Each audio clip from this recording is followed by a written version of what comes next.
जो है राष्ट्रीय युवा दिवस के उपलक्ष्य पर जो है यहाँ एक कार्यशाला आयोजित करने जा रहे हैं। ये कार्यशाला हर वर्ष की भांति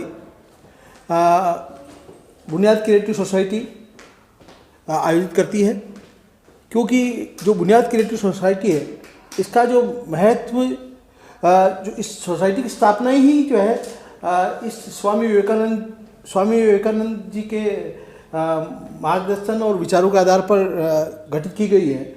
जो 2012 से ये सोसाइटी कार्य कर रही है, बुनियाद क्रिएटिव सोसाइटी, जो सामाजिक स्तर पर कई कार्यशालाएं आयोजित करती जा रही है। सोसाइटी महत्वपूर्ण रूप से जो है कानून के क्षेत्र में कार्य कर रही है, जो कि कानून जन जागृति अवेयरनेस संबंधी का प्रोग्राम आयोजित करती है।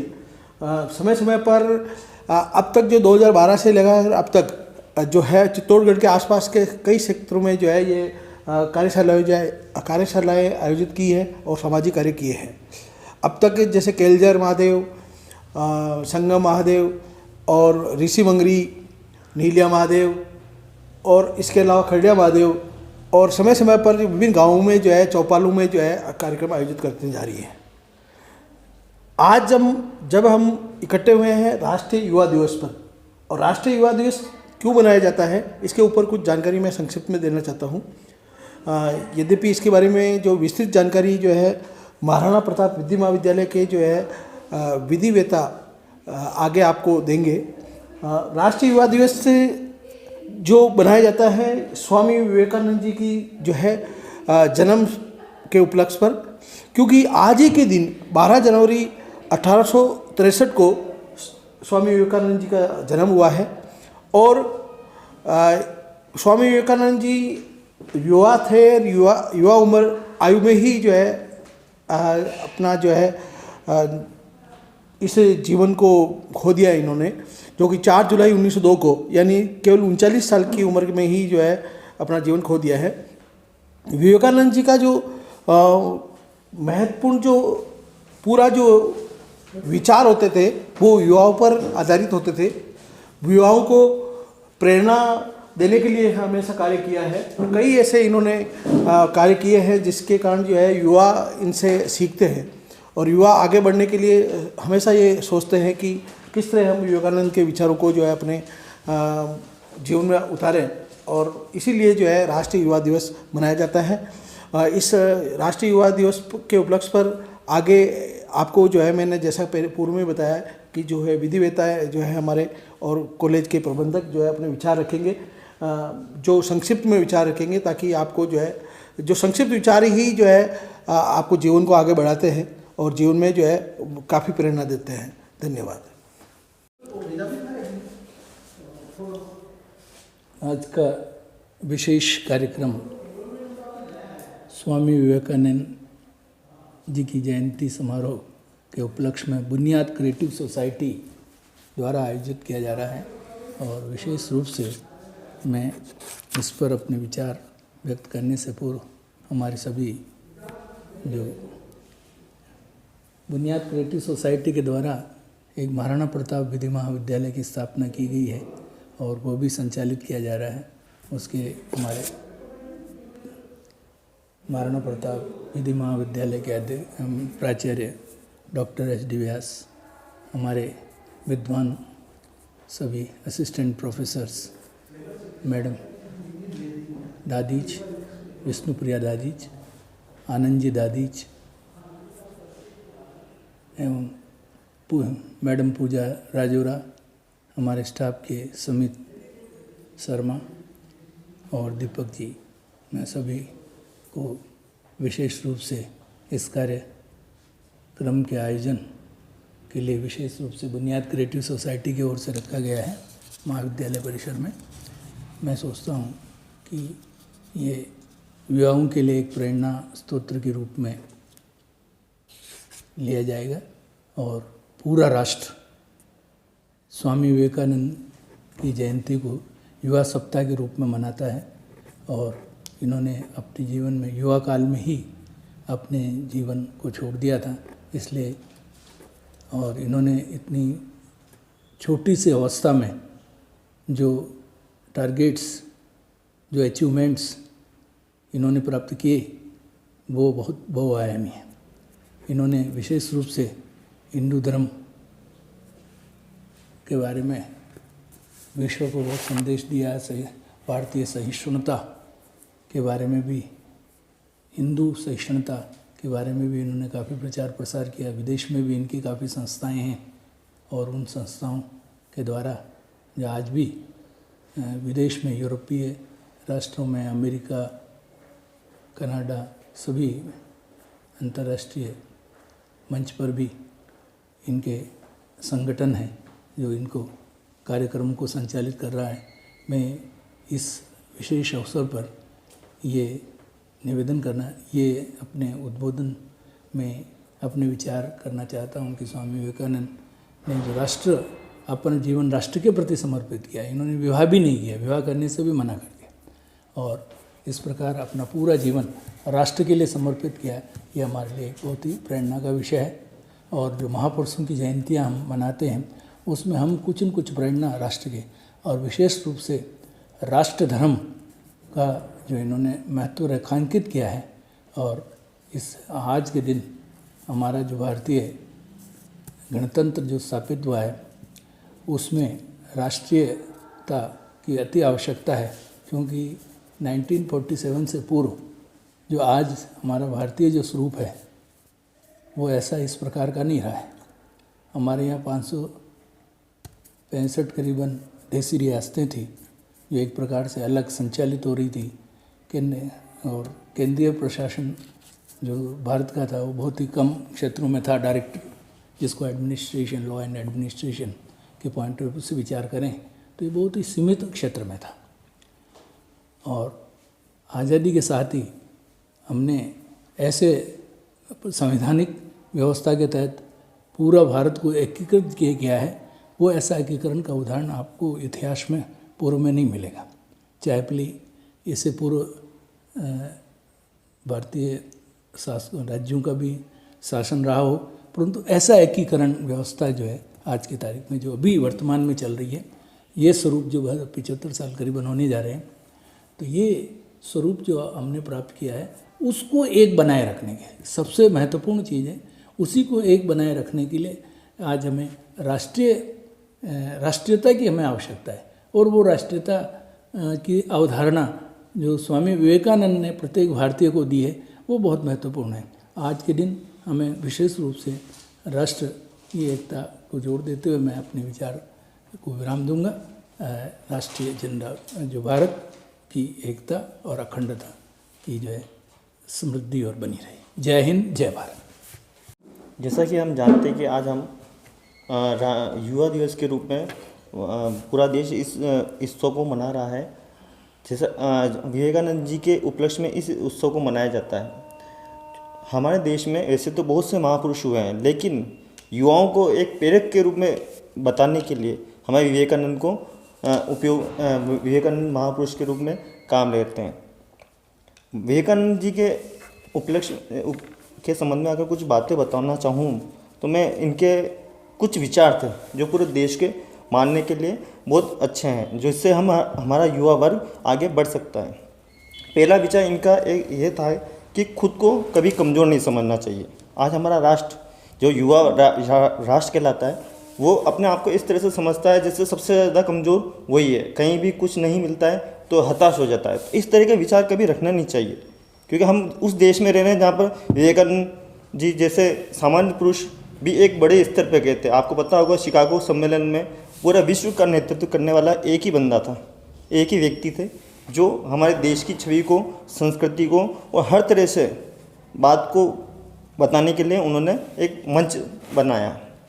दूसरा अगर मैं विचार रखना चाहूँ तो उनको एक इस तरह से आप रख सकते हैं कि अपने बातों के ऊपर एक अडिग होना, अर्थात लक्ष्य को पाने के लिए सदैव तत्पर रहना। अगर कोई भी व्यक्ति लक्ष्य का निर्धारण करता है और उस लक्ष्य को पाने के लिए अगर वो आगे बढ़ेगा तो ज़रूर उसको लक्ष्य मिलेगा। ये उनका सेकंड या द्वितीय विचार था। तीसरा विचार के रूप में वो ये मानते थे कि कथनी और करनी दोनों एक ही होनी चाहिए। हमने किसी मंच पे या किसी जगह कह दिया कि हमें ये चीज़ करनी है, तो अब करनी है तो इसका मतलब उसको करने के लिए हमें सब चीज़ें हमारे में समर्थ होना चाहिए। जैसे भाई हमने कह दिया भाई ये काम करना है तो हमारा सामर्थ्य होना चाहिए, सामर्थ्य के हमारे पास धन होना चाहिए, या हमारे पास उस चीज़ से संबंधित करने के लिए अपने संसाधन होने चाहिए। यूँ नहीं कि ये होता नहीं, पॉसिबल ही नहीं है, उस चीज़ को करने बैठ गए, तो ऐसा नहीं होना चाहिए। न कथनी करनी एक ही होनी चाहिए। इससे हमारे बात के अंदर दबाव एक कहते हैं कि मजबूती रहती है और हमारे विचारों की एक सुदृढ़ता आती है। इसी संबंध में मैं एक आपको बताना चाहूँगा, शिकागो सम्मेलन में जब भारतीय संस्कृति के बारे में विचार करने के लिए उनसे एक मुख्य बिंदु दिया गया शून्य। तो शून्य पे कितने इतने सारे विचारों के मध्य, विचार व्यक्तियों के मध्य शून्य पे सोचने वाला कोई नहीं था, लेकिन उनके अंदर इतनी प्रेजेंसी, इतनी एक माइंड की स्थिरता थी कि उन्होंने उस शून्य के ऊपर 15 मिनट तक, लगातार 15 मिनट तक उन्हें स्पीच दे दिया। तो देखिए शांत स्वभाव का व्यक्ति कितना जल्दी इस चीज़ को कर पाता है। तो इस तरह से हमारे युवाओं को भी इस तरह के विचारों को, गुणों को अपने अंदर संजो के आगे बढ़ना चाहिए और राष्ट्रहित का निर्माण करना चाहिए। धन्यवाद। आज हम विवेकानंद जयंती मना रहे हैं, उसके उपलक्ष्य में हम उनके घटना बताना चाहूँगा बचपन की। जिन उनका नाम था नरेंद्र। वो स्कूल में एक क्लास में सभी मित्रों के साथ बातचीत कर रहे थे। उस समय टीचर अंदर आ जाते हैं। टीचर की तरफ उनका किसी का ध्यान नहीं होता है, तो सभी बच्चे अपनी बातों में मस्त होते हैं। तो नरेंद्र जी भी उस समय उनके साथ बातें कर रहे होते हैं। नरेंद्र जी का ध्यान थोड़ा सा टीचर की तरफ भी होता है और बच्चों के साथ बातचीत की तरफ भी। तो सारे बच्चे बातचीत कर रहे होते हैं तो टीचर पढ़ाने लग जाते हैं। 15-20 मिनट टीचर पढ़ा देते हैं। उसके बाद बच्चों का ध्यान टीचर की तरफ जाता है। टीचर सभी बच्चों को पूछते हैं कि आपने क्या पढ़ाया है। सभी बच्चे मना कर देते हैं कि हमने कुछ सुना नहीं है, हमने कुछ पढ़ा नहीं है। नरेंद्र जी एक अकेले विद्यार्थी होते हैं जिनका ध्यान टीचर की तरफ भी था और बच्चों की बातों में भी था। सभी बच्चों को टीचर दंड देते हैं, उन्हें सीट पर खड़ा कर देते हैं, लेकिन नरेंद्र जी को बिठा देते हैं कि आपने जवाब दिया है, आपने पढ़ाई की है। तो नरेंद्र जी भी खड़े हो जाते हैं कि नहीं, मैं भी इन बच्चों के साथ में बातचीत कर रहा था। तो इससे हमें शिक्षा मिलती है कि सत्य का साथ देना चाहिए। जैसा कि आप सभी को विदित है कि आज हम राष्ट्रीय युवा दिवस को मनाने के लिए एकत्रित हुए हैं। राष्ट्रीय युवा दिवस 12 जनवरी को स्वामी विवेकानंद के जन्मदिन के अवसर पर मनाया जाता है। मैं ये कहना चाहती हूँ कि हमने नेटवर्क पर या बुक्स में बहुत सारी चीज़ें इनके बारे में पढ़ी है, लेकिन मैंने अपने व्यक्तिगत जीवन में इनके बारे में जो समझा और जाना है वो ये है कि इनके नाम के अंदर ही इनका सारा सार है। जैसे स्वामी विवेकानंद यानी स्वामी विवेक और आनंद। स्वामी का मतलब क्या होता है? जो अपने फैसले दृढ़ता से खुद ले सके। स्वामी विवेकानंद ने हमेशा, जब भारत दूसरों के अधीन था, तब भारतीय जनता को हमेशा इसके लिए प्रेरित किया कि आप आगे आइए, आप इस राष्ट्र के स्वामी हैं और ये अपना राष्ट्र है। इसके अंतर्गत उन्होंने जन में इतनी लोकप्रियता प्राप्त कर ली कि हर जन समूह और लोग उनके साथ जुड़ते चले गए। दूसरा उनके नाम में आता है विवेक। उन्होंने हमेशा इस बात को महत्व दिया है कि प्रत्येक मनुष्य को, चाहे छोटा हो या बड़ा हो, उच्च वर्ग का हो, निम्न वर्ग का हो, चाहे किसी भी जाति का हो, लेकिन उसको अपने विवेक के अनुसार, अपनी जीवन शैली के अनुसार निर्णय लेने की ताकत होनी चाहिए। अब विवेक की ताकत कहाँ से आती है? तो उन्होंने इसके लिए कहा कि शिक्षा को प्रेरित, शिक्षा को अधिक से अधिक बढ़ावा दिया जाए। इसके लिए उन्होंने शिक्षा को महत्व दिया। जनता में प्रिय होने का उनका विशेष कारण ये था कि उन्होंने पुरुषों के साथ साथ स्त्रियों को भी उतना ही आदर भाव दिया और उन्होंने ये कहा कि केवल पुरुष ही नहीं है जो विवेक से अपने निर्णय ले सके, स्त्री भी उतनी ही सक्षम है जो अपने विवेक से अपने जीवन के फैसले स्वयं कर सके। हालांकि स्वामी विवेकानंद के बारे में सभी जानते हैं कि उन्होंने ब्रह्मचर्य जीवन का चयन किया, लेकिन इसके बावजूद भी स्त्रियों के प्रति उनका जो सम्मान भाव था वह किसी से छिपा हुआ नहीं है। चाहे देश हो या विदेश हो, उन्होंने अपने गुणों से खूब नाम कमाया। अंत में उसके नाम के साथ आता है आनंद, यानी उन्होंने कहा कि अपने जीवन में निर्णय स्वयं लें, स्वयं अपने जीवन के स्वामी बने और इसके साथ विवेक को जिएं, विवेक के साथ ही अपने जीवन को सार्थक बनाएं। लेकिन जीवन इतना अमूल्य है कि इसके प्रत्येक क्षण को आप एक आनंद के साथ, उत्साह के साथ मनाएं। इसी की तरह मैं ये कहना चाहती हूँ कि हर भारतीय नागरिक को जो स्वयं विवेकानंद राष्ट्रों और अंतर्राष्ट्रीय स्तर पर दूसरों के लिए प्रेरणादायी रहे, वो हमारे ही राष्ट्र से हैं, तो हमें इसके लिए गौरव स्वीकार करना चाहिए और एक अपने जीवन को उसी के गुणों के और उसी गुणों को अपनाते हुए व्यतीत करना चाहिए। यानी आज के प्रत्येक युवा वर्ग को, चाहे वह स्त्री हो या पुरुष हो, उसको अपने जीवन में ये आत्मसात कर लेना चाहिए कि वह अपने जीवन का स्वामी है। यानी इसमें अहम भाव नहीं होना चाहिए। स्वामी का तात्पर्य अहम भाव से नहीं है, सभी को साथ लेकर चलने से है, लेकिन सभी के साथ चलकर भी अपनी आकांक्षाओं की पूर्ति करना और अपने जीवन को आगे बढ़ाना, अपने सपनों को साकार करना, ये युवा वर्ग को उन्होंने प्रेरणा दी जो उनका स्वामी का परिचायक है। विवेक के साथ चाहे भारत हो, भारत ने आज दूसरे देशों में जितना नाम कमाया है उसके पीछे कहीं ना कहीं प्रत्येक नागरिक का अपना एक विवेक है और उस नागरिक में युवा वर्ग का एक अमूल्य योगदान रहा है और इसी के साथ जीवन का प्रत्येक क्षण अमूल्य है, इसीलिए इसे आनंद के साथ जिएं। धन्यवाद। सबसे पहले आप सभी को राष्ट्रीय युवा दिवस की बहुत बहुत बधाई। और ये बधाई सिर्फ हम सभी लोगों के लिए ही नहीं, देश के हर युवा के लिए बनती है। और इस युवा वर्ग में शायद 15 से लेकर 30 या 35 वर्ष की आयु का युवा ही शामिल नहीं है। इस युवा वर्ग के अंदर हर वो उम्र दराज व्यक्ति भी शामिल है जो अपने अंदर एक युवा को हमेशा ज़िंदा रखता है। तो उन सभी के लिए आज इस दिवस जो है वो बहुत ख़ास है। और ये जो हम जानते हैं कि विवेकानंद जी की जयंती पर हम इस विश्व युवा दिवस को मनाते हैं और हर देश में कई सारे कार्यक्रम होते हैं, बहुत सारे प्रतियोगिताएं होती है। और जैसा कि आज हम विवेकानंद जी की जीवनी पर प्रकाश डाल रहे हैं, तो उनका जो जीवन है उस जीवन का हर कदम, हर काम हर युवा के लिए सीखने लायक है। चाहे वो लक्ष्य की प्राप्ति हो, चाहे सत्य से जुड़ी हुई बात हो, चाहे नारी के सम्मान से जुड़ी हुई बात हो, चाहे मुसीबतों से सामना करने की बात हो, कोई भी बात हो, हर बात या हर क्षेत्र में अगर कोई व्यक्ति निराश है तो उस निराश व्यक्ति के जागने के लिए हर वो रास्ता उन्होंने बताया है जो उसे जगाने के लिए ज़रूरी होता है। मेन जो युवा वर्ग के लिए ज़रूरी है, लक्ष्य आज का युवा सोचता है कि मुझे लक्ष्य की प्राप्ति चाहिए, तो लक्ष्य की प्राप्ति के लिए भी उन्होंने समाधान बताया है कि जो लक्ष्य अगर आपको प्राप्त करना है तो लक्ष्य की तरफ आप डटे रहो। और इस बात के लिए मुझे एक किस्सा याद है उनका। हालांकि बहुत सारी बातें उनकी युवा वर्ग को याद होनी चाहिए, और लेकिन ये है कि बहुत सारे युवा नहीं याद करते हैं कि इस कार्यक्रम को तय होने के बाद जो है नेट चालू करके और हमने उनकी बहुत सारी कहानियाँ पढ़ी है, जो सबसे बड़ा उदाहरण है कि अगर हम लक्ष्य को प्राप्त करें तो उसे हासिल कर सकते हैं। प्रिंसिपल सर ने हमारे सामने लक्ष्य रखा कि आज का प्रोग्राम करना है और हमने तुरंत उनकी कहानियों को देखा और आज ये प्रोग्राम तैयार हो पाया, तो हमने बहुत ही जल्दी इस लक्ष्य को प्राप्त किया। ये सबसे बड़ा उदाहरण है। और जो किस्सा मैं सुनाने वाली हूँ वो किस्सा ये है कि विवेकानंद जी एक बार जब अमेरिका गए और रास्ते में उन्होंने देखा कि कुछ लड़के एक तालाब में अंडों के छिलकों के ऊपर निशाना साध रहे थे बंदूक से, और वो निशाना उनका बिल्कुल भी नहीं लग रहा था। तो विवेकानंद जी ने ये देखा और उनके एक लड़के के हाथ से बंदूक ली और उन अंडों के छिलकों के ऊपर निशाना लगाया और वो निशाना बिल्कुल सटीक लगा।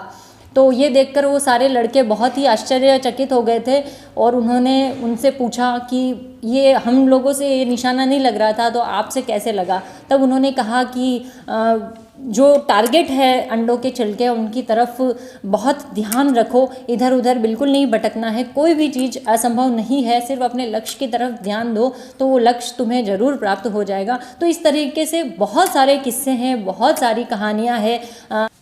उन्हें एक लेडीज़ मिली और उन्होंने कहा कि भाई मैं आपसे शादी करना चाहती हूँ, मैं चाहती हूँ कि भाई जो बच्चा हो वो आप ही की तरह ओजस्वी हो और उसके अंदर आप जैसा मनोबल हो, तो मैं आपसे शादी करूँगी। तब उन्होंने उसके भावनाओं का सम्मान करते हुए कहा कि आज से मुझे ही आप अपने पुत्र के रूप में स्वीकार करें। तो इस तरह हर व्यक्ति के लिए उनके अंदर सम्मान की भावना थी, हर क्षेत्र में उनके लिए जो विचार थे उनके मन में, वो हर युवा के लिए सीखने के लिए बहुत ज़रूरी है।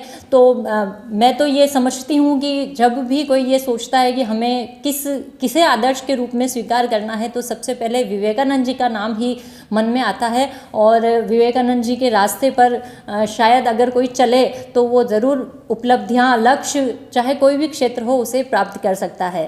Thank you. आज राष्ट्रीय युवा दिवस मना रहे हैं, जो कि स्वामी विवेकानंद जी के जन्म दिवस के उपलक्ष्य में मनाया जाता है। ये ऐसे महानुभाव थे कि इनके जीवन में हजारों ऐसी घटनाएं थी जिससे हम प्रेरणा ले सकते हैं। और इनके प्रेरणास्पद जो जीवन था उसमें मुझे सबसे बड़ी एक खासियत वो लगती है, वो है कि जो आप हो, जो आपका अस्तित्व है, उस पर आप गर्व करें। आप अपने आप को कमज़ोर ना समझें। इन्होंने कहा भी था कि अपने आप को कमज़ोर समझना सबसे बड़ा पाप है। तो जो आप है, जो आपका अस्तित्व है, उससे आपको उस पर गर्व करना चाहिए। जब ये इनका जन्म हुआ और जब इनकी मृत्यु हुई, उस पूरे दरमियान भारत जो था अंग्रेज़ों का गुलाम था। भारत को एक सांप सपेरों वाला देश, पिछड़ा देश कहा जाता था। तो उस दशा में भी जब ये शिकागो गए तो इन्होंने, क्योंकि भारत की छवि ऐसी थी पिछड़ी, पर इन्होंने उस पर शर्म नहीं किया। अपनी जो वेशभूषा थी उसी को कायम रखते हुए वो शिकागो गए। उन्होंने सूट पेंट वगैरह कुछ नहीं सिलवाए। जो उनका जो अस्तित्व था, भारत जो था, वो जो मानते थे, उस पर गर्व था उन्हें। इसी रूप में एक ब्रिटेन की महिला थी, उन्होंने उससे स्वामी विवेकानंद जी से कहा कि आप लोग नमस्ते क्यों करते हो, हैंडशेक क्यों नहीं करते हो। तब विवेकानंद जी ने जवाब दिया कि क्या आपके यहाँ पर सामान्य महिलाएं कोई भी है, वो अपनी महारानी से हाथ मिला सकती है। तो उस स्त्री ने जवाब दिया नहीं। तो उन्होंने कहा कि यही हमारी परंपरा है, हमारे यहाँ पर सारी जो महिलाएं हैं वो अपने आप में रानी हैं, और हम इसलिए हम एक दूसरे को नमस्ते करते हैं। तो हम कई चीज़ें हैं जो उनसे सीख सकते हैं। और सबसे बड़ी मुझे जो चीज़ लगती है वो है कि खुद पर गर्व करना, जो आपका अस्तित्व है उस पर हमें गर्व करना चाहिए। धन्यवाद।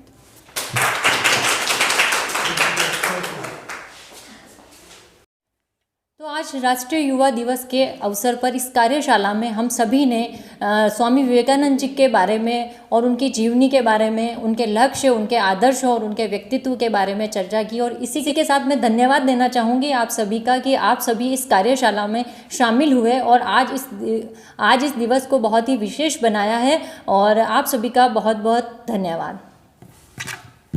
आज हम जब ये कार्यशाला आयोजित कर ली है, और जैसा कि मैंने पूर्व में बताया, प्रारंभ में भी बताया था कि बुनियाद क्रिएटिव सोसाइटी हर वर्ष कार्यशालाएं आयोजित करती है। आज भी जो है कार्यशाला आयोजित हुई। इस कार्यशाला के अंतर्गत जो है बुनियाद क्रिएटिव सोसाइटी के जो प्रेसिडेंट है, अध्यक्ष है डॉक्टर जयल पुरोहित सर, और जो है इस सोसाइटी के जो मेंबर्स और महाराणा प्रताप विधि महाविद्यालय के जो है विधि व्याख्यातागणों ने भाग लिया। साथ ही कुछ स्टूडेंट्स, यद्यपि एग्ज़ाम चल रहे हैं, फिर भी कुछ स्टूडेंट ने जो है इस राष्ट्रीय युवा दिवस के महत्व को समझते हुए जो है इस कार्यशाला में भाग लिया। सभी का जो है बहुत बहुत आभार और धन्यवाद। जय हिंद।